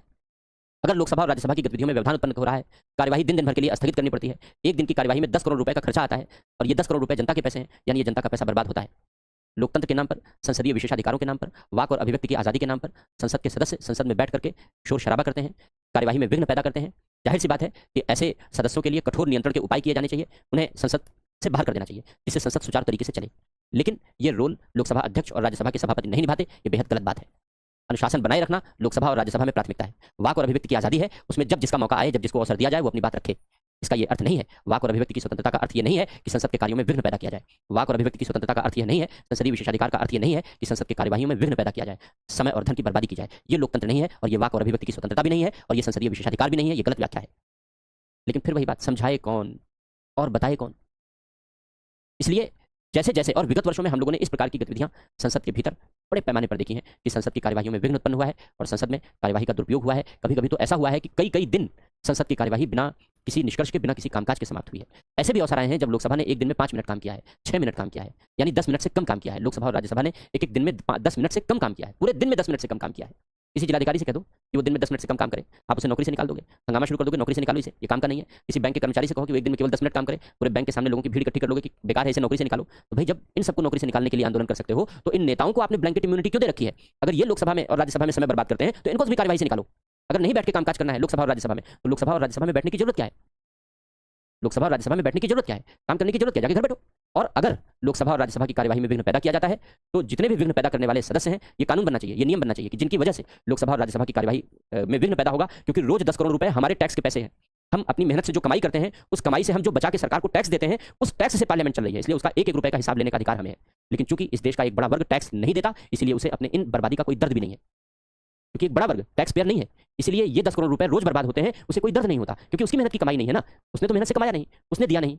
जो मेहनत से कमाता है, जो देता है, उसे तकलीफ होती है कि हमने अपनी मेहनत की कमाई लाखों रुपए टैक्स में दी और इस लाखों रुपए की ये बर्बादी लोग बैठ करके लोकसभा और राज्यसभा में कर रहे हैं। इसलिए कानून बनना चाहिए कि अगर कोई संसद सदस्य के कारण संसद की कार्यवाही में विघ्न पैदा होता है तो जितना पैसा बर्बाद हुआ है उसके कारण उतने पैसे की भरपाई उसकी तनख्वाह से कर ली जाएगी, और अगर उसकी तनख्वाह कम पड़ती है तो उसकी संपत्ति कुर्क कर ली जाएगी। जितने पैसे की बर्बादी हुई है संसद में उनके हंगामे की वजह से, वह उनके तनख्वाह से, वह उनके वेतन से, और नहीं तो वेतन कम पड़ता है तो उनकी संपत्ति कुर्क करके भरपाई की जाए। ये कानून तो बनाना पड़ेगा और इस कानून को बनाने के लिए हमको और आपको मिलकर के आंदोलन करना पड़ेगा, क्योंकि संसद हमारे और आपके लिए चलती है, हमारे और आपके द्वारा दिए गए पैसे से चलती है। लेकिन अब सवाल ये उठता है, आंदोलन करेंगे कैसे? जनता का एक बड़ा वर्ग तो इन राजनेताओं के साथ भावनात्मक रूप से जुड़ा हुआ है, चाहे वो सत्ता पक्ष के हो चाहे विपक्ष के हो। वो तो देखने को मिल जाए तो जाके तुरंत पैर छू लेते हैं। अरे क्यों पैर छूते हो भाई? जाके देखते हैं तो सेल्फी लेने लगते हैं। क्यों ले रहे हो भाई? उससे कहो कि वो तुम्हारे साथ सेल्फी ले, क्योंकि वो जनता के बीच आया है, वो तुम्हारा एजेंट है, वो तुम्हारा प्रतिनिधि, तुम्हारा नौकर है, वो मालिक नहीं है। तुमने अनावश्यक मालिक बना रखा है। तो जब नौकर को मालिक बना लोगे तो सर पर नाचेगा ही, तांडव करेगा ही। कर रहे हैं, आजादी के बाद से तांडव कर रहे हैं तुम्हारे सर पर। ये जितने भी सांसद हैं ये सब हमारे एजेंट हैं, ये सब हमारे प्रतिनिधि हैं, ये हमारे रिप्रेजेंटेटिव हैं, ये हमारे मालिक नहीं, हम इनके मालिक हैं। ये सोच बदलनी पड़ेगी इस देश के नागरिकों को। लेकिन गजब है, इस देश की जनता उन्हें अपना मालिक मान बैठी है, उन्हें अपना मालिक मान बैठी है। अपने एजेंट को मालिक बना लोगे तो वही होगा जो आज हो रहा है। इसलिए सोच बदलनी पड़ेगी। ये जितने भी जनप्रतिनिधि हैं, जितने भी मंत्री हैं, प्रधानमंत्री, मंत्री, जनप्रतिनिधि, ये सब हमारे एजेंट हैं, सब हमारे प्रतिनिधि, इनके मालिक हम हैं। इस देश में संप्रभुता हमें सौंपी गई है, इस देश की जनता को सौंपी गई है, इन्हें नहीं सौंपी गई है। ये हमारे एजेंट के रूप में काम करते हैं, ये हमारे प्रतिनिधि के रूप में काम करते हैं। ये सोच इस देश के लोगों को सिखानी पड़ेगी, ये सोच इस देश के लोगों को बतानी पड़ेगी। लेकिन किसको बताएंगे? भैंस के आगे बीन बजावे, एक कहावत है, भैंस के आगे बीन बजाना। तो जो बातें मैं कह रहा हूं वो ज्यादातर भैंस के आगे बीन बजाने वाली साबित होती हैं इस देश की जनता के सामने। क्यों? क्योंकि पॉलिटिकली इतना अटैचमेंट है लोगों से कि वो अपने नेता के बारे में कुछ सुनना ही नहीं चाहते। भावनात्मक रूप में लोग इतने अटैच्ड हैं अपने नेताओं से कि वो ये तार्किक बातें सोचना ही नहीं चाहते, कोई तार्किक बातें सीखना ही नहीं चाहते। तो भैंस के आगे बीन बजाने वाली बात है। क्यों? क्योंकि देश का एक जो बड़ा वर्ग है वो अजागरूक है, अशिक्षित है, और अगर शिक्षित भी है तो वो अजागरूक है।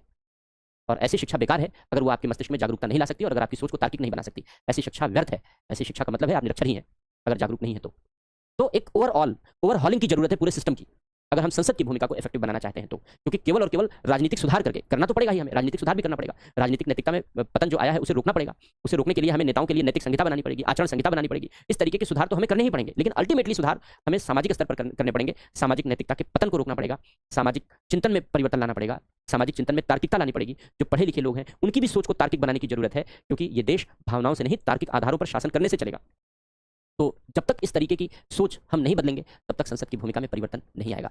पीवी नरसिंह राव थे हमारे पूर्व प्रधानमंत्री, जिनके काल में इस देश में नया आर्थिक मॉडल लेकर के आया गया, नई आर्थिक व्यवस्था की शुरुआत हुई। तो पीवी नरसिंह राव ने अपनी बुक लिखी है द इनसाइडर, और उस बुक में उन्होंने बताया है, उन्होंने लिखा है, भारतीय राजनीति का चित्रण किया है उन्होंने कहा कि जब सत्ता की भूख बढ़ जाती है, लालच बढ़ जाती है, जब सत्ता की भूख बढ़ जाती है, सत्ता की लालच बढ़ जाती है, तो राजनीति सिद्धांत विहीन हो जाती है। राजनीति सिद्धांत विहीन हो जाती है और सत्ता मनोरंजन का साधन बन जाती है। उन्होंने कहा यह वही दिशा है जिस दिशा में भारतीय राजनीति निरंतर आगे बढ़ रही है। लिखा है उन्होंने अपनी पुस्तक में, पूर्व प्रधानमंत्री ने हमारे पीवी नरसिंह राव ने यह स्टेटमेंट लिखा है कि यह वही दिशा है जिस ओर भारतीय राजनीति बढ़ रही है। गांधी जी ने भी कहा था, उन्होंने 7 पाप गिनाए थे यंग इंडिया में 1925 में। उन्होंने कहा बिना सिद्धांतों की राजनीति पाप है, पाप। 7 पाप गिनाए थे उन्होंने कि भाई बिना कार्य किए हुए अगर आप धन लेते हो तो यह एक पाप है, सिन है ये। बिना सिद्धांत के राजनीति करते हो तो पाप है।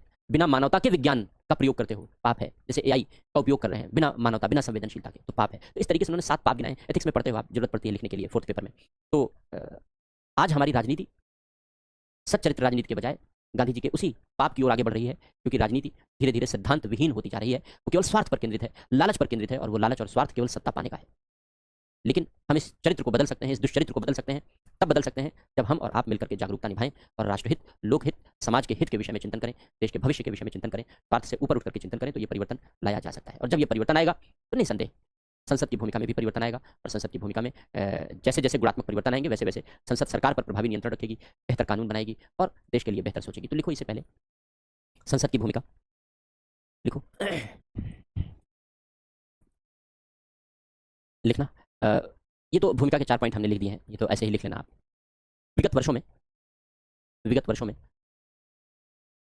समय समय पर संसद ने प्रभावी कानून बनाए हैं, और संविधान संशोधन किए हैं। प्रभावी कानून बनाए हैं और संविधान संशोधन किए हैं।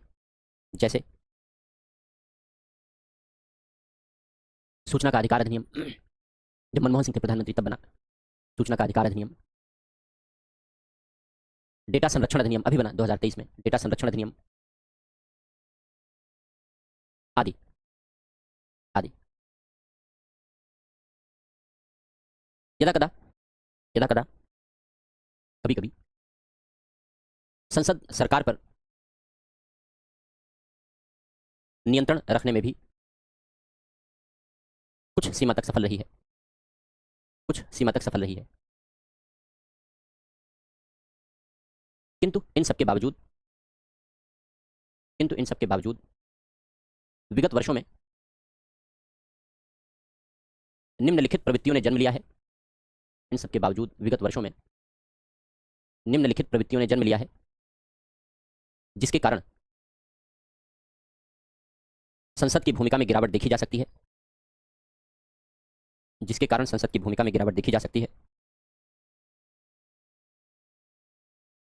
और इसने संसद की गरिमा और छवि को भी धूमिल किया है। डैश करके लिखो पहला पॉइंट,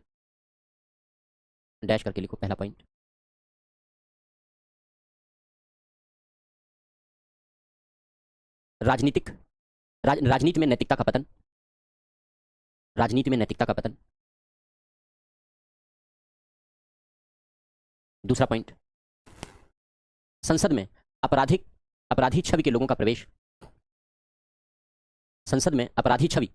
प्रवेश। जैसे वर्तमान लोकसभा में 47% सदस्य आपराधिक छवि के सदस्य हैं, जिनमें से 22% सदस्य हीनियस क्राइम, गंभीर अपराधों के आरोपी हैं। 22% सदस्य गंभीर अपराधों, हत्या, रेप, किडनैपिंग, इस तरीके के 22% सदस्य गंभीर अपराधों के दोषी हैं। इसी प्रकार राज्यसभा में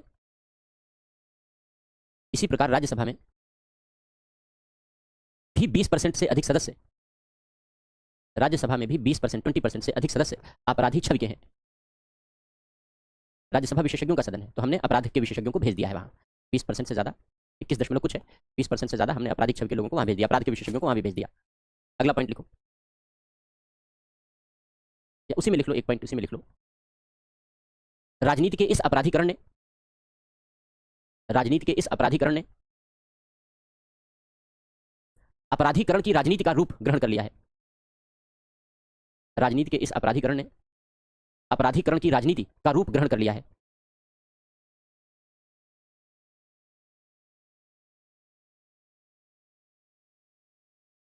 अगला पॉइंट लिखो, भ्रष्टाचार सदस्यों, संसद सदस्यों पर भ्रष्टाचार के आरोप।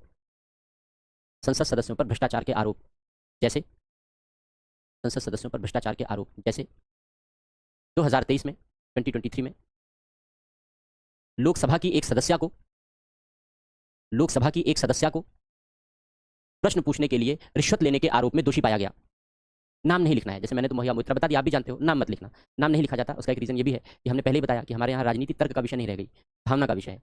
अब पता चला आपने लिख दिया और वो जो टीचर है वो तृणमूल कांग्रेस का समर्थक है, तब तो फिर समझ लीजिए आपके नंबर वो हर क्वेश्चन में काटेगा, आपको पास तो नहीं होने देगा वो, क्योंकि आपने उसके नेता के खिलाफ आलोचना कर दी। क्योंकि हमारे यहाँ तर्क के आधार पर राजनीति तो है नहीं, भावना के आधार पर है। मैं ही क्लास में अक्सर, मैंने पुरानी क्लासेस में देखा है कि अगर मैं किसी नेता की बुराई कर दूँ तो तुरंत मेरे ऊपर आलोक बच्चे लगा देते हैं, लगता है ये दूसरे वाली पार्टी के हैं। प्रधानमंत्री का समर्थन कर दूँ तो तुरंत पार्टी से जोड़ के देखने लगते हो, है ना। मैंने देखा है पुरानी क्लासेस में बच्चों के इस तरीके के कमेंट। तो अब सोच है अपनी अपनी, क्योंकि प्रधानमंत्री किसी पार्टी का व्यक्ति नहीं होता, वो प्रधानमंत्री है, वो संवैधानिक पद पर है। और अगर इतना ही पॉलिटिकल पार्टी से लेना देना है तो फिर देश छोड़ के चले जाओ। अगर तुम्हें लगता है कि प्रधानमंत्री की बात करना बुरा है तो फिर सबसे अच्छा फिर देश छोड़ के चले जाओ, क्योंकि देश में रहना है तो प्रधानमंत्री, मुख्यमंत्री, राज्यपाल, राष्ट्रपति के पद को तो स्वीकार ही करना पड़ेगा ना, भाई संविधान तो स्वीकार ही करना पड़ेगा।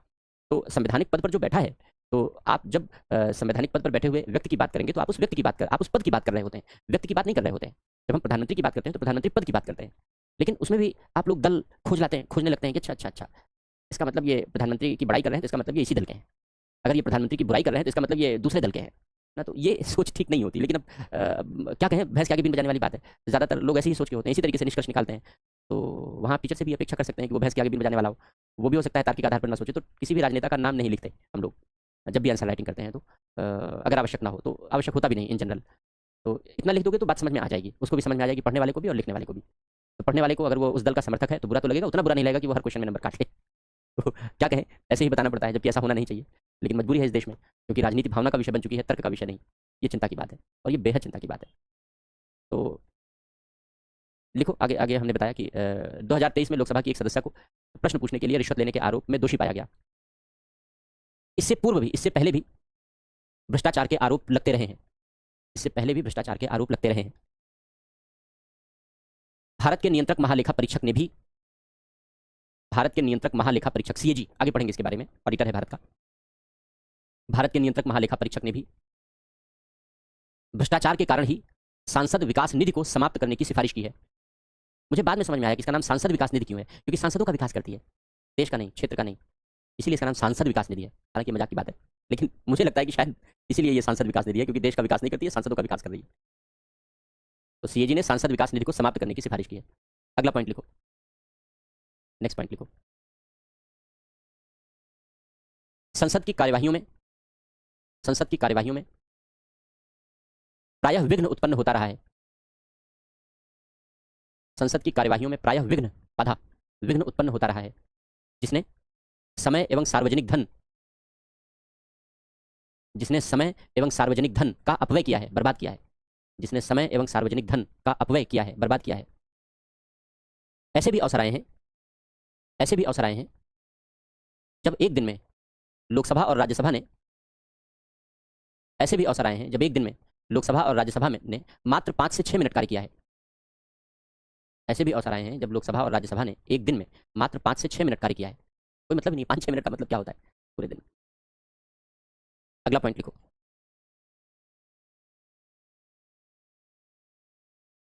यदा कदा, कभी कभी संसद सदस्यों ने,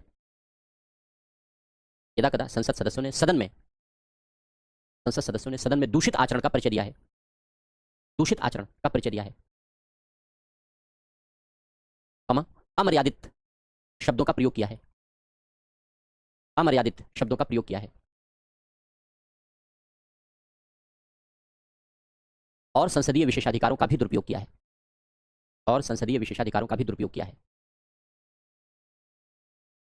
अगला पॉइंट, पीठासीन अधिकारी यानी लोकसभा के अध्यक्ष और राज्यसभा के सभापति, पीठासीन अधिकारी यदा कदा, कभी कभी, पीठासीन अधिकारी कभी कभी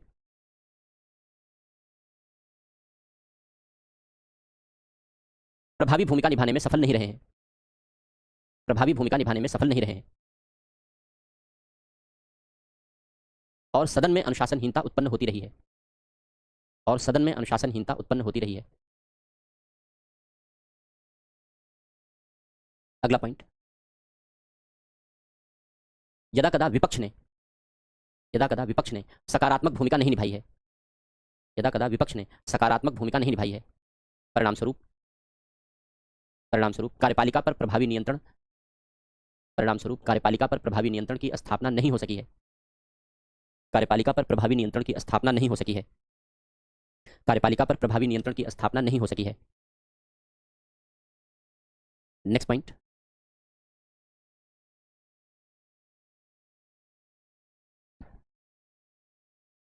भारत के पूर्व प्रधानमंत्री पीवी नरसिंह राव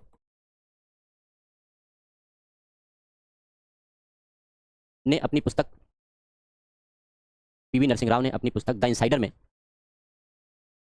भारतीय राजनीति के पतन पर चिंता व्यक्त की है। भारतीय राजनीति के पतन पर चिंता व्यक्त की है। उन्होंने लिखा है कि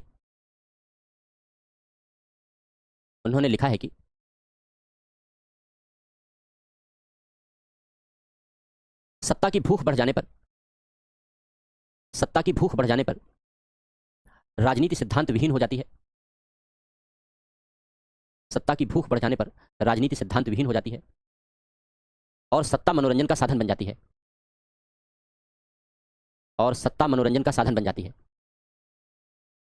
डॉट डॉट डॉट लिख लो, फिर आगे लिखाते हैं, स्टेटमेंट बड़ा है, बीच में छोड़ दे रहे हैं। यह वही दिशा है जिस ओर भारतीय राजनीति बढ़ रही है।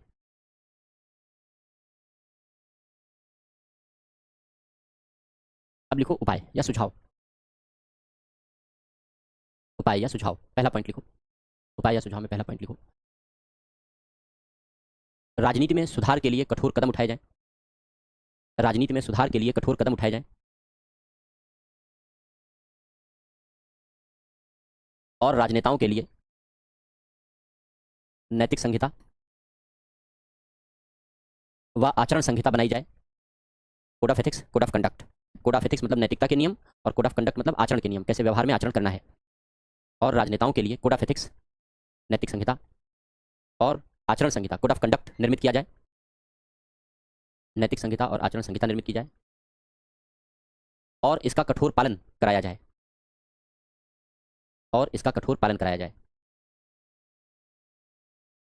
द्वितीय प्रशासनिक सुधार आयोग ने भी ऐसी सिफारिश की है।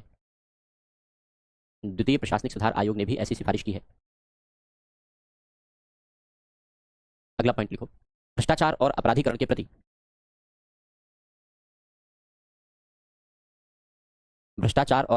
के प्रति जीरो टॉलरेंस की नीति अपनाई जाए। जीरो टॉलरेंस की नीति लागू की जाए। जीरो टॉलरेंस की नीति का मतलब है कुछ भी नहीं सहेंगे।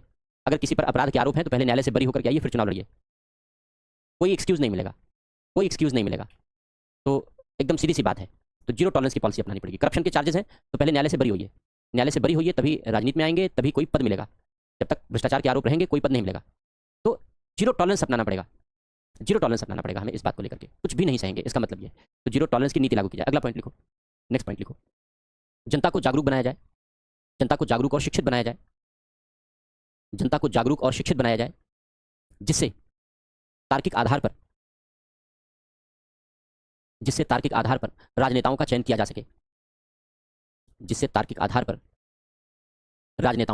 सके। अगला पॉइंट लिखो, संसद की कार्यवाही के नियमों में सुधार किए जाएं।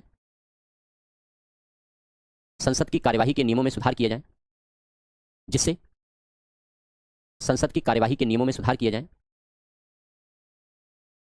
जिससे संसद की कार्यवाही को बाधा रहित तरीके से चलाया जा सके।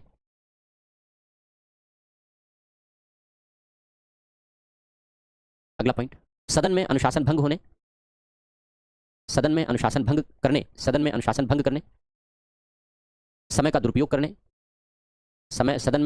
करने, समय का दुरुपयोग करने को गंभीर अपराध माना जाए और कठोर दंडात्मक प्रावधान किए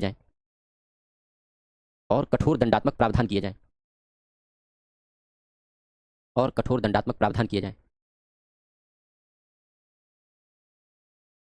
अगला पॉइंट, विपक्ष की सकारात्मक भूमिका को प्रोत्साहन दिया जाए।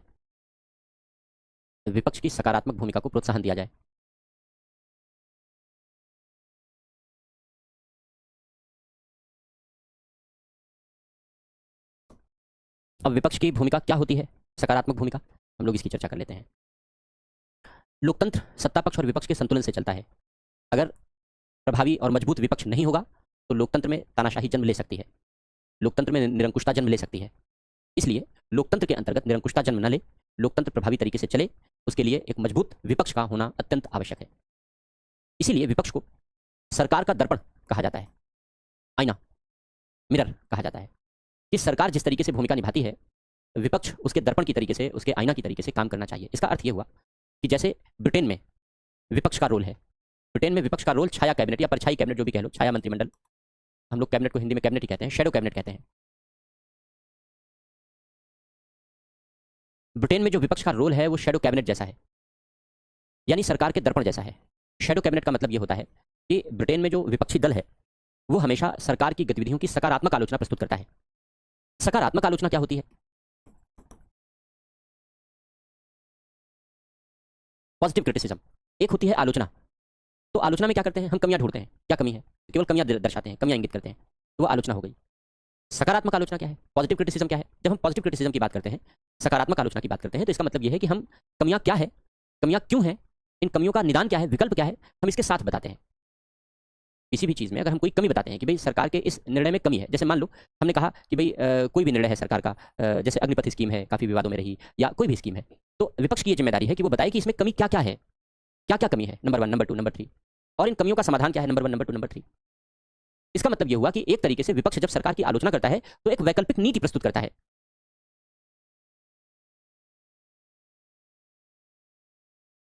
एक वैकल्पिक नीति के साथ आलोचना की जाती है।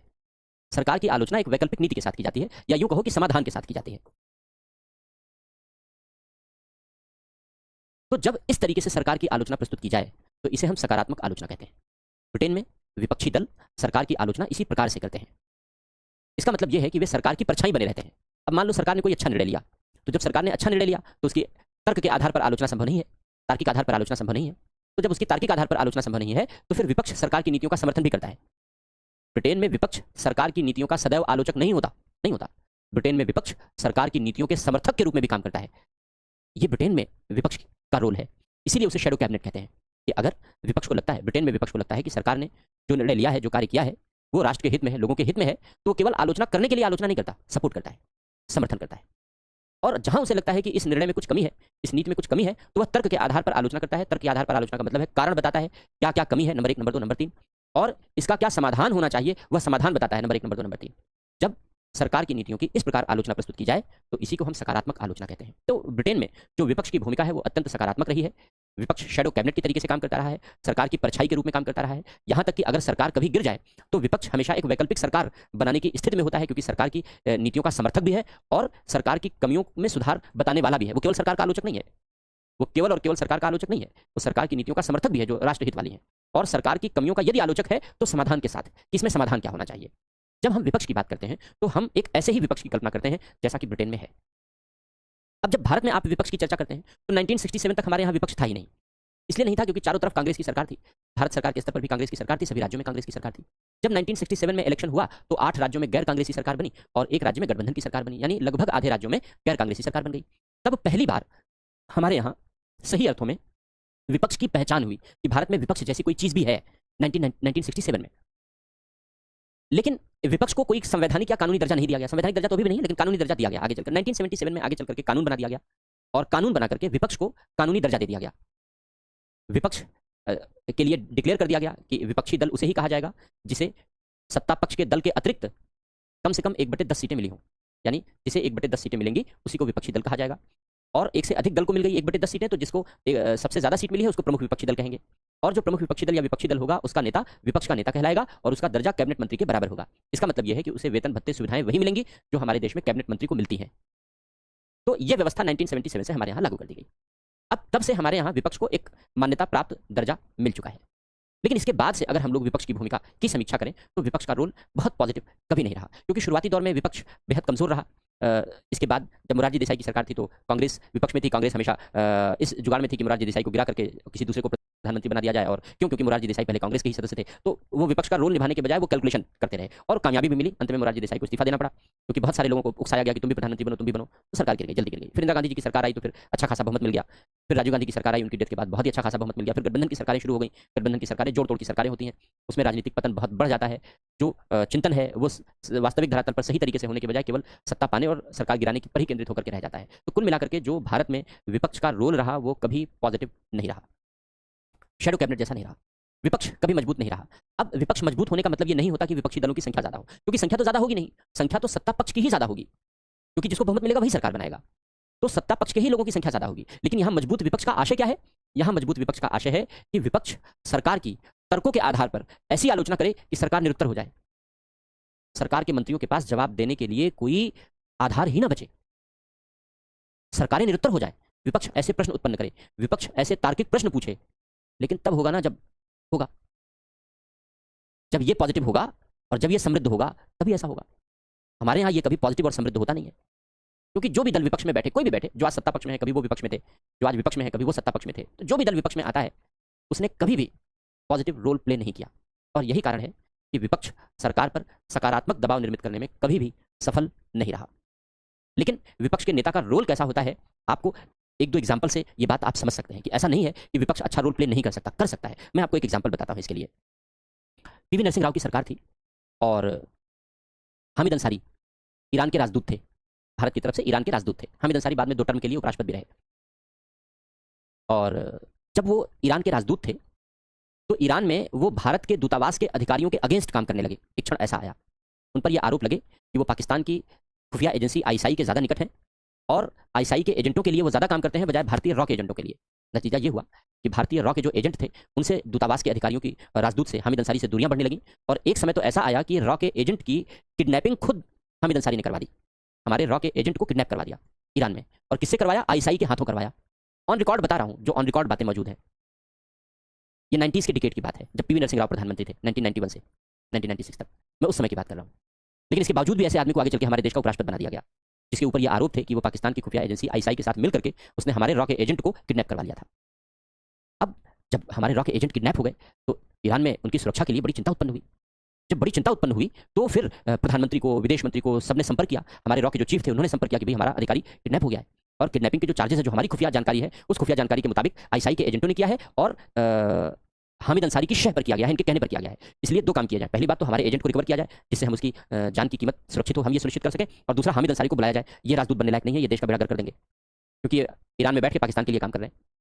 हमारे रॉ एजेंटों से उनके संपर्क खराब है और पाकिस्तान के आईएसआई से उनके संपर्क अच्छे हैं। अब लेकिन चूंकि हामिद अंसारी की उस राजनीतिक दल में बड़ी अच्छी पैठ थी, कितनी अच्छी पैठ थी आप इस बात का अंदाजा इसी बात से लगा सकते हो कि ऐसे गंभीर आरोपों के बावजूद भी हामिद अंसारी उपराष्ट्रपति रहे और एक नहीं 2 बार कार्यकाल के लिए रहे। तो आप समझ सकते हो कि पॉलिटिकल पार्टी में कितनी अच्छी पैठ थी। क्योंकि पॉलिटिकल पार्टी में अच्छी पैठ थी इसलिए हामिद अंसारी को बुलाया नहीं गया, और चूंकि हामिद अंसारी का दबदबा था इसलिए हमारे रॉ के अधिकारी का कुछ पता नहीं चला।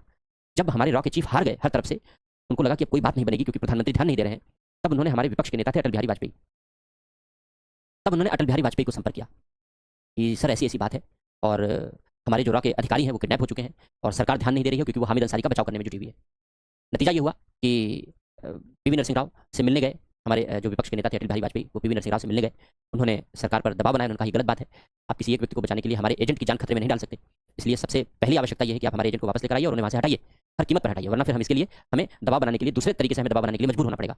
फिलहाल पीवी नरसिंह राव को ये बात समझ में आ गई, उन्होंने हामिद अंसारी को वहाँ से बुला लिया, ईरान से बुला लिया, और जो रॉ के एजेंट जिनको आईएसआई ने किडनैप कर लिया था हमारे अधिकारियों को, उनसे छुड़वाने के बाद उन्हें बुलाया गया। जब ये घटना घटी तो जो मैंने पढ़ा है मैं वो आपको बता रहा हूँ। जो मैंने पढ़ा उसमें लिखा गया कि जैसे ही हामिद अंसारी को ईरान के राजदूत से भारत बुलाने का, वापस बुलाने का आदेश पारित किया गया, वैसे ही ईरान के भारतीय दूतावास में दूतावास के अधिकारियों ने दिवाली जैसा जश्न मनाया। ये मैं कोट, मतलब जैसे स्टेटमेंट मैंने पढ़ा है मैं वैसे ही आपको कोट कर रहा हूँ, जैसा स्टेटमेंट मैंने पढ़ा है बुक में वैसा ही मैं आपको कोट कर रहा हूँ कि जैसे ही इनको वापस बुलाने का, हामिद अंसारी को वापस बुलाने का निर्णय लिया गया, वैसे ही जो ईरानी दूतावास, हम भारतीय दूतावास के जो अधिकारी थे ईरान में, पूरे भारतीय दूतावास में दीपावली जैसा जश्न मनाया गया। यानी वो हामिद अंसारी की कार्यशैली से इतने त्रस्त थे क्योंकि पाकिस्तान की आईएसआई के सपोर्ट में कार्य करते थे, हमारे देश के खिलाफ, रॉ के खिलाफ काम करते थे। ऐसे व्यक्ति को हमने 2 कार्यकाल के लिए उपराष्ट्रपति बनाए रखा। फिलहाल जाने दीजिए, वो एक अलग बात है, वो अपने राजनीतिक सोच की बात है। लेकिन मैं विपक्ष के नेता की बात कर रहा था यहाँ पर कि विपक्ष का नेता अगर प्रभावशाली हो तो विपक्ष के नेता का प्रभाव सरकार पर कितना पड़ता है, ये मैंने आपको वो घटना बताई जो मैंने बुक में लिखी है, और इसमें मैंने कुछ लाइनें वैसी ही बताई जो मैंने सेम एज इट इज जैसे मैंने पढ़ी है वैसे मैंने कोट की। तो ये विपक्ष के नेता का रोल होता है, विपक्ष के नेता की भूमिका होती है, इतना इफेक्टिव रोल होता है।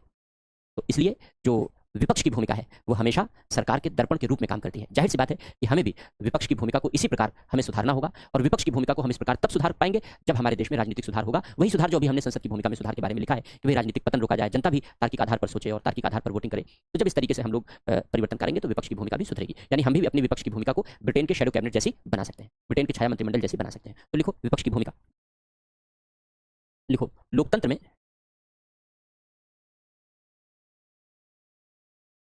लोकतंत्र में विपक्ष की भूमिका सरकार के दर्पण की भांति होती है, मिरर आईना। लोकतंत्र में विपक्ष की भूमिका सरकार के दर्पण की भांति होती है, अर्थात वह सरकार की सकारात्मक आलोचना करता है और दबाव निर्मित करता है। वह सरकार की सकारात्मक आलोचना करता है और दबाव निर्मित करता है,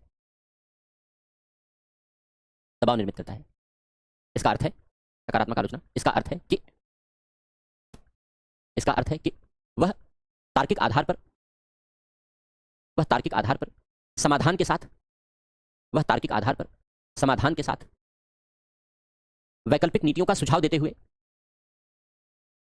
वैकल्पिक नीतियों का सुझाव देते हुए सरकार की आलोचना प्रस्तुत करता है, सरकार की आलोचना प्रस्तुत करता है।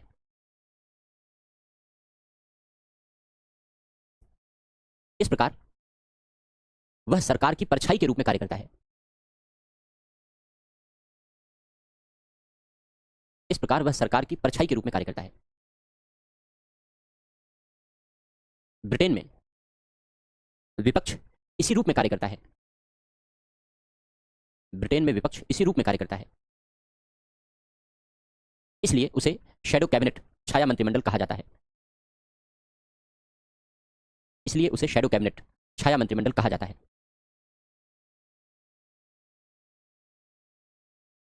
पैरा चेंज करके लिखो, भारत में 1967 तक विपक्ष का अभाव रहा, भारत में 1967 तक विपक्ष का अभाव रहा,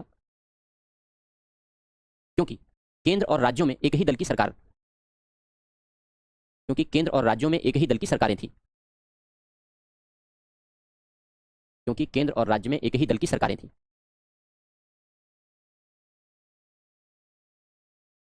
नाइनटीन सिक्सटी सेवन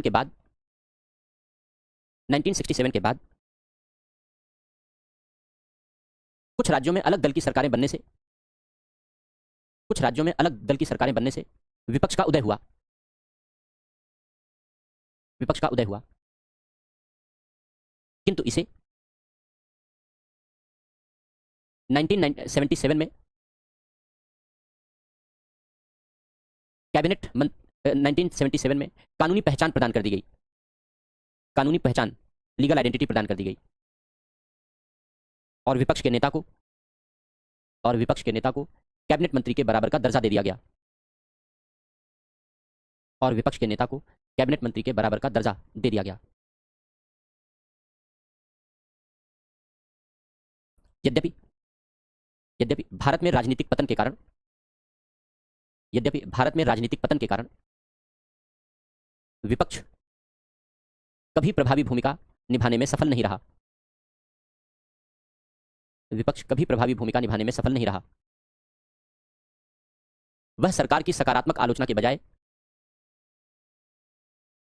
वह सरकार की सकारात्मक आलोचना करने के बजाय, वह सरकार की सकारात्मक आलोचना करने के बजाय सरकार के निंदक या आलोचक के रूप में प्रकट हुआ है, सरकार के निंदक या आलोचक के रूप में प्रकट हुआ है। यानी केवल और केवल कमी खोजना या केवल और केवल आलोचना करना, भले ही तर्क हो या ना हो, सरकार के निंदक के रूप में प्रकट हुआ है।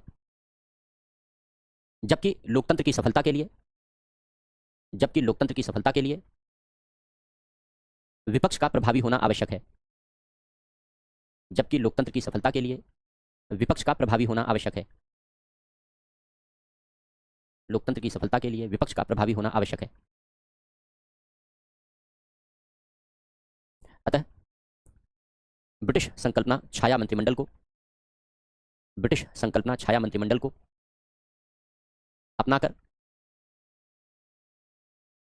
ब्रिटिश संकल्पना छाया मंत्रिमंडल को अपनाकर और राजनीतिक सुधारों के माध्यम से और राजनीतिक सुधारों के माध्यम से विपक्ष की भूमिका को प्रभावी बनाया जा सकता है। विपक्ष की भूमिका को प्रभावी बनाया जा सकता है। तो ये विपक्ष की भूमिका की समीक्षा हो गई।